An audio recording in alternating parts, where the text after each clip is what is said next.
Hello. So, I'm back again. I know I recorded something and posted something literally just yesterday, but I had too much fun recording and editing the last video. You have no idea. It was actually a decent amount of fun. So, we're back again, and this time I have something else to talk about. What is that, you may be asking?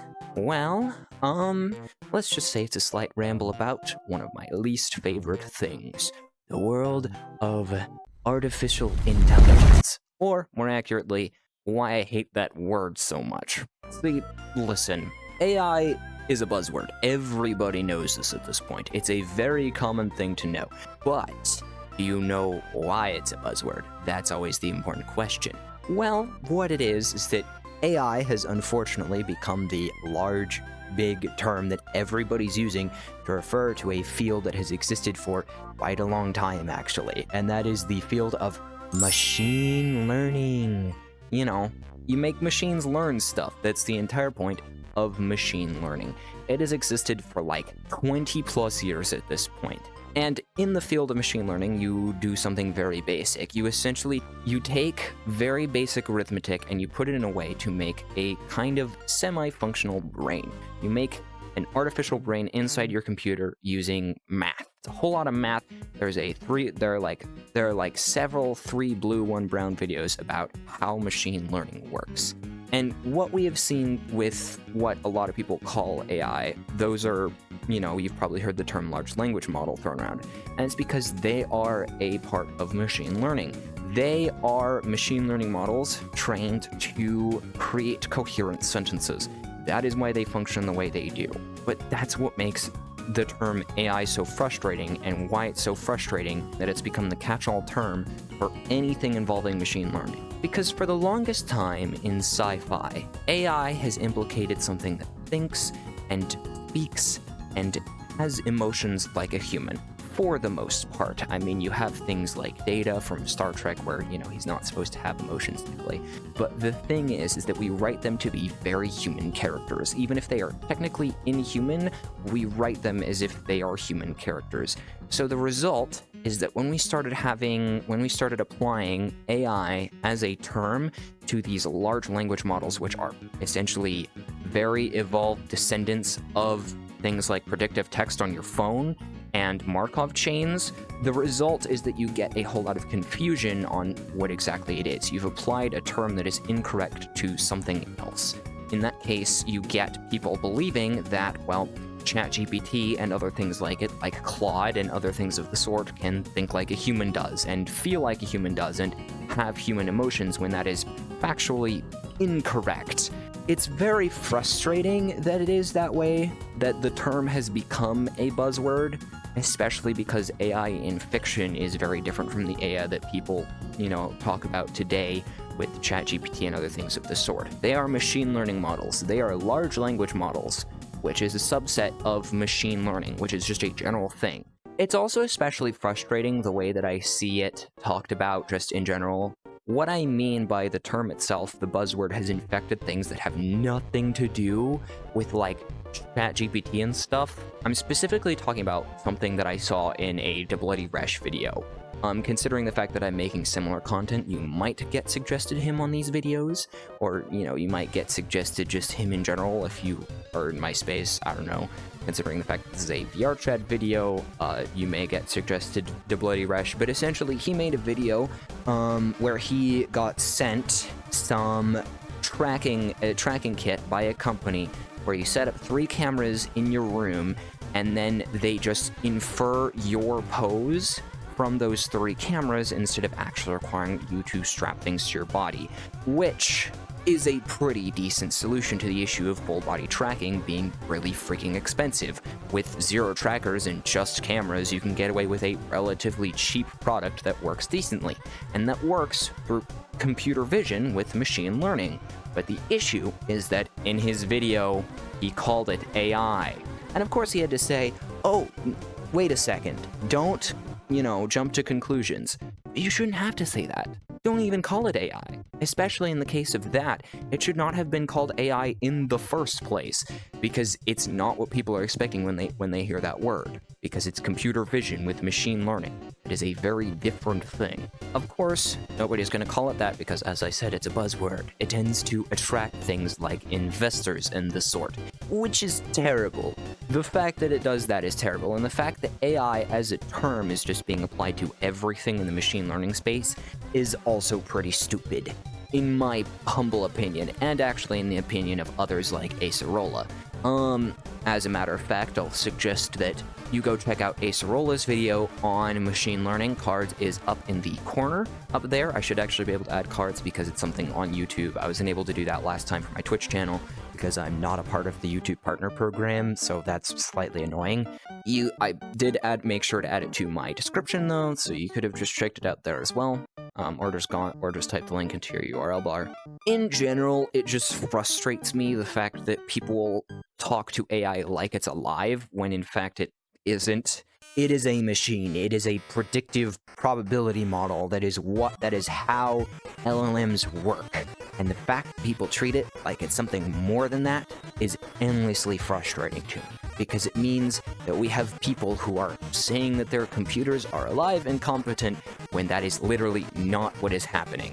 And also people talking about the coming of GAI soon, you know, general artificial intelligence. With the models that we have with ChatGPT, which are text models that are all about probability and predicting text and making text sound good, you can't use that to make general artificial intelligence that can do anything. That's not how that works. So unless, like, an extreme revolution in the technology comes forward and we do actually manage to make something that is well and truly alive and functions like we do, any talk of AI is simply just a buzz. It's a buzzword meant to get investors excited and to fill and automate things that don't need to be automated. That's what I noticed tonight, because, you know, me and my family were talking about it at the dinner table, which I know is a bit of a weird thing. But what they're doing is they are automating things that don't need to be automated. You know, things like sending emails or creating things on your calendar, and while those may seem helpful from a corporate standpoint, they aren't. Or things like, you know, Windows adding AI to Notepad in Windows 11 for some reason, or even making Windows 11's Notepad a fully functional word processor when it doesn't need to be. It just needs to be basic text editing. It's one of those things where they've just been shoving it everywhere because that's the hot thing to do to attract investors, to attract people who are going to pay money for this slopification, essentially. And while I hate the word slop, it's pretty bad. That's applicable in this situation, especially since I can't say the other word for reasons. But just in general, when it comes to AI and that whole thing of using that word, it frustrates me so much that that's what people call it, because it's not true. That's not what it is. If you want to know what you should call it when it comes to talking about a chatbot, call it a chatbot. It's a bot. Call it a large language model, because that's what it is. When it comes to those AI image generators, they are machine learning models for generating images. They are generative machine learning, I guess you could say. Which, of course, it doesn't sling off the tongue nearly as well. But did you ever think that that's why the term AI came about in the first place? Because of the fact that it slings off the tongue really easily? Let that sink in for a second, perhaps. In general, though, it's just super frustrating, because we can use it for so much more. We can use it for things like body tracking with nothing but a camera. That's how a lot of VTuber programs do their tracking, is through machine learning, through Google Media Pipe, which is a thing powered by machine learning. And it is so incredibly helpful. But the fact that it's all put under the same umbrella term makes it all look bad, which is stupid. And I will continue spouting that until the day that I die, or until AI stops becoming what everybody calls it, because it's not what it should be called. Anywho, if you've watched any of my VR chat streams and have realized that my tracking is slightly better or different looking, or the fact that I'm actually sitting, actually let me stand up. I got standable just like for $20 yesterday, so I have slightly better tracking, even though I still just have nothing but a headset and, you know, my controllers. In general, the effect is nice though, and I can actually sit on couches now, so, you know, that's nice. Without needing to have actual seats set down, because, you know, I'm actually just sitting down right now. If you would like to check me out playing video games Mondays, Wednesdays, and Fridays, don't forget to come check me out on Twitch, twitch.tv/geniusdmd. I really like playing all sorts of video games. Tomorrow or today, depending on the day that I'm editing this, I will be, like, you know, next Friday, I will be trying to see if I can stream No Players Online, which, we'll see what comes about that. If not, then I might do a VR chat stream with the newer tracking, and with this setup, you know, I could probably stream in this room and it would be just fine. But, you know, don't forget to tune in for that. I'd really appreciate it.